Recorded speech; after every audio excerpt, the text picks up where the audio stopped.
इसलिए भैया ये छोटी छोटी चीजें हैं, इनसे बचिए। ये बुद्धि विकृत करते हैं, ये मन को मैला करते हैं, ये आपके पूरे जीवन को अव्यवस्थित कर देते हैं। लक्ष्मी केवल ठाकुर जी की है, इसलिए भगवान ने रुक्मणी जी के साथ में विवाह किया, लक्ष्मी को अपनाया। भगवान का प्रथम विवाह रुक्मणी जी के साथ में हुआ। ठाकुर जी का दूसरा विवाह जामवंत की बेटी जामवती के साथ हुआ। कैसे हुआ? द्वारिका में एक सत्राजित नाम का व्यक्ति रहता था। उसके पास एक मणि थी, जिस मणि का नाम था सिमंतक मणि। बहुत ध्यान से सुनिएगा, ये उपाख्यान में लगभग कथाओं में सुनाता हूं। क्यों? क्योंकि इस उपाख्यान को वरदान है कि इस उपाख्यान को सुनने के बाद सुनने वाले और कहने वालों को कभी जीवन में कलंकित नहीं होना पड़ता। इसलिए बहुत ध्यान से सुनना। सिमंतक मणि थी सत्राजित राजा के पास। इस मणि का भाव यह था कि इस मणि की रोज 6-7 घंटे पूजा करो तो ये मणि आपको हजारों किलो सोना देती थी रोज। भगवान को जब ये बात पता चली तो ठाकुर जी ने केवल एक सहज भाव में जाकर के सत्राजित से कहा, तुम अकेले व्यक्ति इतने सारे धन का क्या करोगे? ये सिमंतक मणि हजारों किलो सोना देती है, अकेले व्यक्ति इतने सोने का क्या करोगे? भाई जितना सोना ये हर दिन देती है ना, तुम पूरे जीवन में नहीं भोग सकते इतना। तो सत्राजित ने कहा, आप क्या कहना चाहते हैं? बोले, मैं ये कहना चाहता हूं, ऐसी वस्तु को तो द्वारिका के कार्यालय में जमा करा दो, इससे जितना धन होगा हम द्वारिका का विकास करेंगे। और रही बात ये मणि तुम्हारी है, तो तुमको कितनी जरूरत रहती है हर महीने हर साल, हमको बता दो, हम उतना तुमको दे देंगे। अब तुम भरते ही तो जा रहे हो, इसका कुछ लाभ तो है नहीं। सत्राजित बोला, मैं तकिया बना के सोऊं, मैं गद्दा बना के सोऊं, मैं सोने की चटनी खाऊं, मैं सोने की रोटी बनाऊं, मेरा है, मैं रखूंगा, मैं किसी को नहीं दूंगा। ठाकुर जी बोले, समझाना हमारा फर्ज था, ना मानना तुम्हारा धर्म है, कोई बात नहीं। ठाकुर जी वहां से चले गए। सत्राजित ने मणि नहीं दी भगवान को। अगले दिन ही क्या हुआ कि सत्राजित का छोटा भाई था प्रसेन, वो प्रसेन मणि पहन करके नगर में घूम करके सबको दिखा रहा था कि देखो मेरे पास मणि है। और मणि पहन के घूमता घूमता जंगल की ओर गया तो एक भालू ने प्रसेन को मार दिया। मणि लेकर के, पहले शेर ने मारा तो शेर लेके चला गया, शेर को भालू ने मार दिया, भालू शेर से लेके चला गया। 3 दिन तक जब प्रसेन लौट करके नहीं आया तो सबने भगवान के ऊपर आक्षेप लगा दिया कि ठाकुर जी इस मणि को मांगने गए थे, सत्राजित ने देने से मना कर दी, इसलिए प्रसेन को बंदी बना करके भगवान ने मणि चुरा ली है। इसी को कहते हैं कलंक।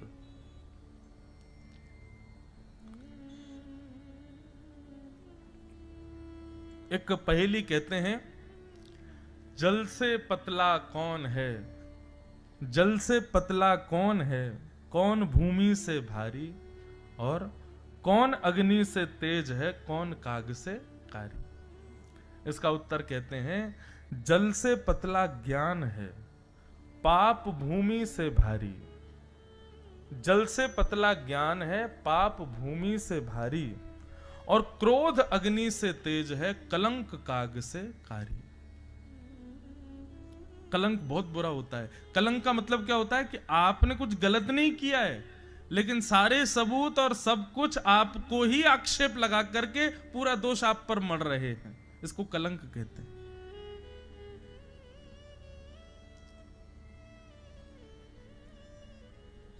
पृथ्वी पर जन्म लेने पर जन्म से मृत्यु तक ऐसा हो ही नहीं सकता कि एक बार आपको कलंक ना लगे।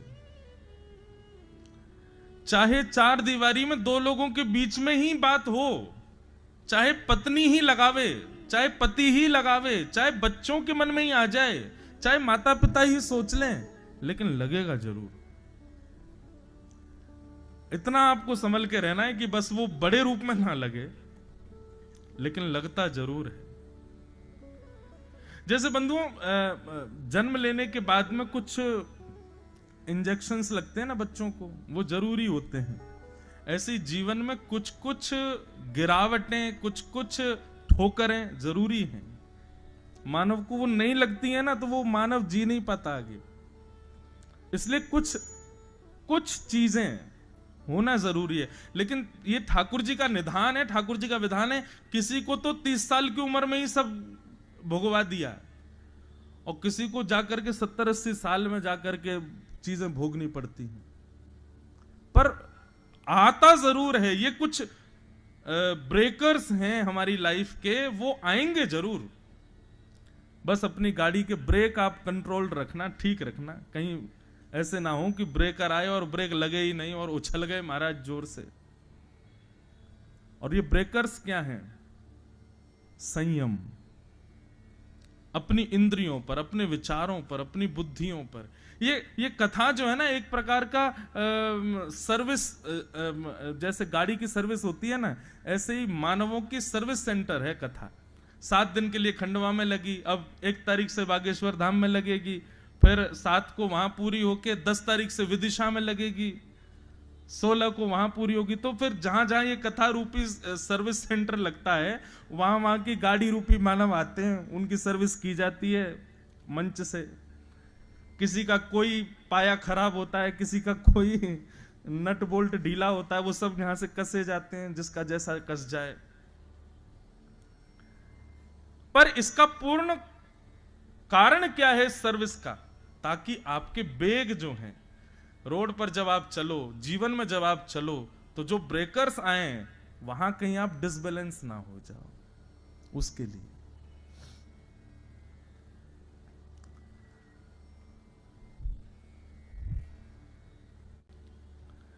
तो कलंक, ये कुछ गलत ना करने पर लगा हुआ आरोप होता है आपके ऊपर। भगवान के ऊपर आरोप लग गया। ठाकुर जी पहले तो मुस्कुराए, बोले कोई बात नहीं भैया, हमने किया तो कुछ गलत नहीं है, लेकिन ठीक है, कलंक लग गया तो स्वीकार है। भगवान ने अपनी सेना को बुलाया, बोले भैया कलंक लगा है, ढूंढने चलो मणि कहां है। ठाकुर जी ढूंढते ढूंढते वन में गए। वन में जाकर के देखा तो प्रसेन मरा पड़ा था। प्रसेन के पास मणि नहीं थी, वहां शेर के पंजों के निशान थे। पीछे गए तो आगे जाकर के देखा शेर भी मरा पड़ा था। शेर के पास में रीछ के पैरों के निशान थे। उसके पीछे पीछे गए तो एक गुफा में वो जा रहे थे। ठाकुर जी ने सेना को बाहर रोका, स्वयं गुफा में चले गए। भीतर जाकर के देखा तो थोड़ी अंदर एक चमक रही थी वस्तु, वही वो मणि थी। मणि को जैसे ठाकुर जी ने उठाया, विशाल एक रीछ ने भगवान के ऊपर आक्रमण कर दिया। 18 दिन तक ठाकुर जी उससे युद्ध करते रहे। 18 दिन बाद जब नस नस ढीली हो गई रीछ की, चरणों में गिर गया, क्षमा मांगने लगा, प्रार्थना करने लगा, भगवान मुझे मत मारिए, मैं आपका प्रिय सखा हूं, मेरा नाम जामवंत है। जामवंत का नाम सुनते ही भगवान का क्रोध शांत हो गया। अपने हृदय से लगाया, बोले जामवंत जी आप यहां क्या कर रहे हो? बोले ठाकुर जी मैं चिरजीवी हूं, चिरंजीवी हूं। कलयुग में भी हैं जामवंत जी, सप्त चिरंजीवी हैं ना, एक उनमें से जामवंत जी हैं। जामवंत जी महाराज बोले भगवान मैं सतयुग, त्रेता, द्वापर, कलयुग चारों युगों में रहता हूं, मेरा कभी अंत नहीं होता। भगवान ने हृदय से लगाया, बैठे, थोड़ी देर बातचीत हुई। ठाकुर जी ने बताया, बोले हमको ये मणि चाहिए, इस मणि की वजह से हमारे ऊपर कलंक लगा है। जामवंत जी बोले ले जाओ भगवान, लेकिन कोरी मणि मत लेके जाओ। ठाकुर जी बोले तो? बोले हाथ आगे करो। भगवान ने हाथ आगे किया तो जामवंत जी भीतर गए, अपनी बेटी को लेकर के आए और अपनी बेटी का हाथ ठाकुर जी के हाथ में रख दिया। बोले भगवान मेरी पुत्री को स्वीकार करो।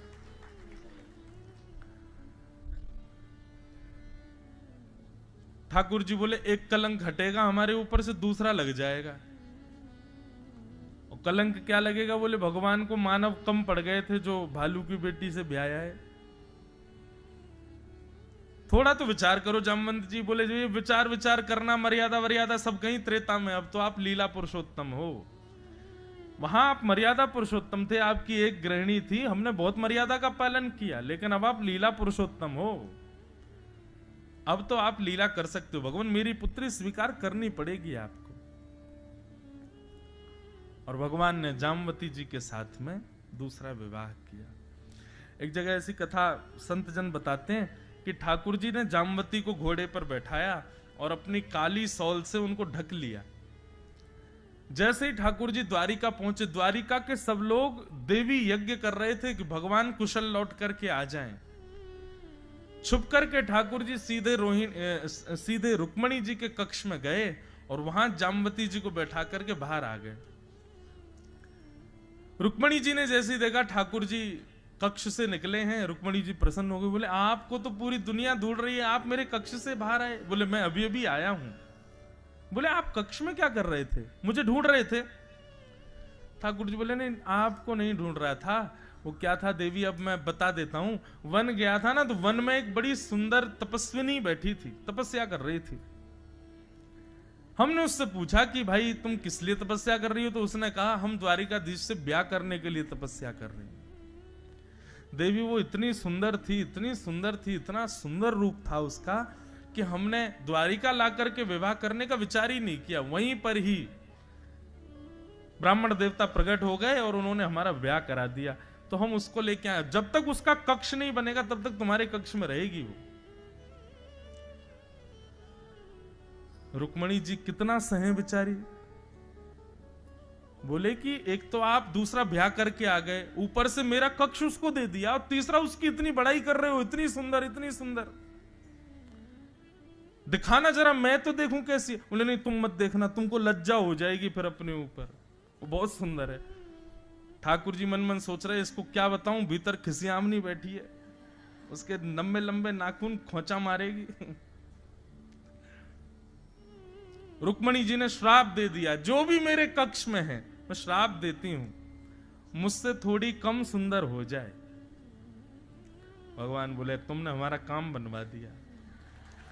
जैसे ही द्वार खोल करके देखा तो भीतर परम सुंदरी एक कन्या बैठी है, बस हल्की सी सांवली है, रुक्मणी जी से 1% कम है बस। भगवान बोले अब ये बढ़िया हो गई, अब हम पे कलंक और नहीं लगेगा। ये भागवत की कथा नहीं है, एक संत सुना रहे थे। भगवान ने दूसरा विवाह जामवती के साथ किया। बंधुओं, ठाकुर जी रूप देखते ही नहीं है, इस बात को आप कहीं भी लिख लीजिएगा। अगर आप ये सोचते हैं कि आप बहुत गुणवान हो जाओ, सुंदरता हो, सरलता हो, वाणी मीठी हो, सब कुछ गुण ही गुण आपके अंदर हो, निश्चित मानिएगा बहुत ज्यादा गुणवान व्यक्ति भी जो होते हैं ना, वो संसार को ज्यादा प्रिय लगते हैं, ठाकुर जी को नहीं। हाँ, गुणवान बहुत हैं, लेकिन वो गुण का प्रयोग लोक रंजन का नहीं है, तो ठाकुर जी को प्रिय है। ठाकुर जी तो सरल सहज भाव के प्रेमी हैं। भगवान ने जामवती जी के साथ में ब्याह कर लिया। भगवान ने आकर के मणि सबको दिखा दी, बोले जिसकी वजह से हम पे कलंक लगा रहे हो ये रही मणि। और जामवंत और जामवती जी ने आकर के गवाही दे दी, ये मणि कैसे मिली। प्रसेन को शेर ने मारा, शेर को जामवंत जी ने मारा, और जामवंत जी से भगवान लेकर के आए। द्वारिका के लोग अब सत्राजित को गालियां देने लगे, तेने हमारे भगवान के ऊपर कलंक लगाया। सत्राजित बोला मैं कहां जाऊं। सत्राजित बोला इस कलंक से बचने का एक ही उपाय है कि मैं भी अपनी बेटी का ब्याह भगवान से कर दूं, भगवान मेरे संबंधी हो जाएंगे तो फिर कलंक मुझ पे नहीं लगेगा। और सत्राजित ने अपनी पुत्री सत्यभामा का विवाह भगवान के साथ कर दिया। कितने ब्याह हो गए? तो पहला रुक्मणी, दूसरा जामवती, तीसरा सत्यभामा। अब एक ट्विस्ट और हुआ, ये सत्यभामा की पहले किसी और से सगाई हो चुकी थी, और जिससे सत्यभामा की सगाई हुई थी वो व्यक्ति इसीलिए ब्याह कर रहा था कि मुझे दहेज में मणि मिलेगी। भैया, सबसे खतरनाक यदि संसार में कोई अवगुण है ना, तो वो है लोभ। इससे बचो। आपको यदि लगता है कि आपके भीतर काम प्रकट हो चुका है, आपको लगता है कि आपके अंदर क्रोध बहुत ज्यादा है, आपको लगता है कि आपके भीतर ये दोष जन्म ले रहे हैं, तो निश्चित है कहीं ना कहीं लोभ बैठा है अंदर से। तो निश्चित है कोई ना कोई पीड़ा, कोई ना कोई रोग बना ही रहेगा। पाप के पिताजी का नाम है लोभ। सबसे पहले लोभ जीवन में आता है, और वही लोभ फिर काम, क्रोध, ईर्ष्या, द्वेष, अभिनिवेश, चिंता, ममता, अहमता, इन सबको जन्म देता है। इसलिए लोभ से बचिए।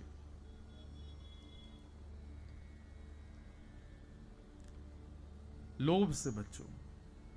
और लोभ सदैव उस वस्तु पर होता है जो हमारी नहीं है,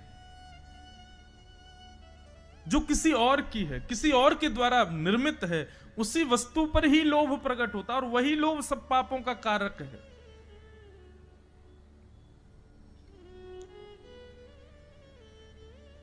इसलिए कभी भी लोभ मत करो। और लोभ से बचने का एक ही तरीका है, दृष्टि को ऐसा बनाओ कि किसी की भी वस्तु देखो, उस पर किसी व्यक्ति विशेष का अधिकार ना जान करके ठाकुर जी का अधिकार जानो। सबई भूमि गोपाल की, सब गोपाल जी का। तो फिर लोभ भी होगा ना तो भी दोष नहीं होगा, क्योंकि गोपाल जी का है।